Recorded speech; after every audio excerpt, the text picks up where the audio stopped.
নমস্কার বন্ধুরা, ওয়েলকাম রুমাস ব্লগে আপনাদের সকলকে জানাই অনেক স্বাগত। আজকে আমি আরও একটি নতুন পর্ব নিয়ে আপনাদের কাছে চলে এসেছি। আজকের পর্বে আমি আপনাদের সামনে তুলে ধরব শিবরাত্রির সম্পূর্ণ সময়সূচি এবং শিবরাত্রির ব্রতকথা। 2024 সালে শিবরাত্রি পড়েছে 24শে ফাল্গুন 1430, ইংরেজির 8ই মার্চ শুক্রবার। চতুর্দশী তিথি শুরু হবে 8ই মার্চ রাত্রি 9:57 এবং চতুর্দশী তিথি সমাপ্ত হবে 9ই মার্চ সন্ধ্যা 7:17। এবার আমি আপনাদের সামনে তুলে ধরব শিবরাত্রির মাহাত্ম্য ব্রতকথা।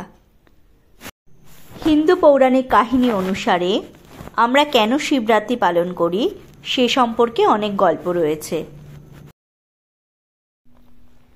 এটা বিশ্বাস করা হয় যে সতীর মৃত্যুর পর ভগবান শিব গভীর ধ্যানে চলে যান। সতী পার্বতী রূপে পুনর্জন্মগ্রহণ করেন। অতএব মহাশিবরাত্রি ফাল্গুন মাসের অন্ধকার পাক্ষিকের 14তম দিনে শিব এবং পার্বতীর মিলনকে চিহ্নিত করে। হিন্দু ধর্মে এটি বিশ্বাস করা হয় যে শিব এই রাতে সংরক্ষণ, সৃষ্টি এবং ধ্বংসের নৃত্য করেছিলেন। এবার আমি আপনাদের সামনে তুলে ধরব মহাশিবরাত্রির ব্রতকথা। বহু পূর্বে সুন্দর সেন নামে এক রাজা ছিলেন। একবার সে তার কুকুর নিয়ে বনে শিকার করতে গিয়েছিল। ক্ষুধা ও তৃষ্ণায় সারাদিন পরিশ্রম করেও যখন কোনো প্রাণীর সন্ধান না পেয়ে তিনি রাত কাটাবার জন্য পুকুরের পাশে একটি গাছে উঠেছিলেন। শিকারী যেই গাছে উঠেছিলেন সেটি একটি বেলগাছ ছিল এবং বেলগাছের নিচে বিল্বপত্রে আবৃত একটি শিবলিঙ্গ ছিল। এদিকে কিছু ডাল ভাঙার সময় কাকতালীয়ভাবে কয়েকটি শিবলিঙ্গে পড়ে যায়। এইভাবে শিকারী ঘটনাক্রমে উপবাস ও দৈবক্রমে শিবলিঙ্গে বিল্বপত্র অর্পণ করে। রাতের কয়েক ঘন্টা কাটার পর সেখানে একটি হরিণ আসে।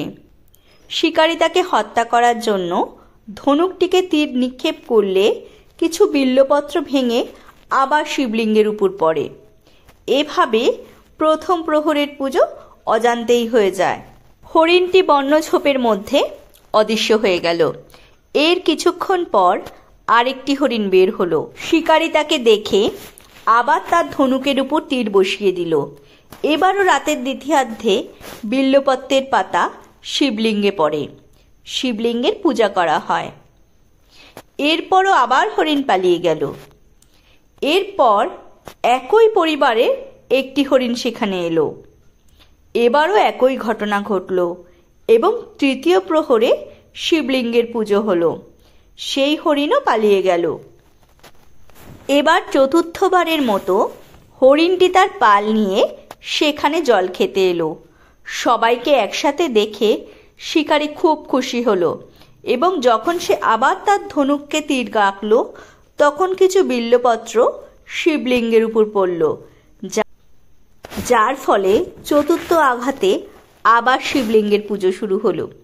এইভাবে শিকারী সাধারণত ক্ষুধার্ত তৃষ্ণার্ত থেকে রাতভর জেগে নিজের অজান্তেই শিবের উপাসনা করল। এইভাবে শিবরাত্রির উপবাস সম্পন্ন হলো। পরে যখন তিনি মারা যান, যমরাজের দূতেরা তাকে বেঁধে যমালোকে নিয়ে যান। সেখানে শিবাজির গণরা যমদূতের সাথে যুদ্ধ করে তাকে মুক্ত করেন।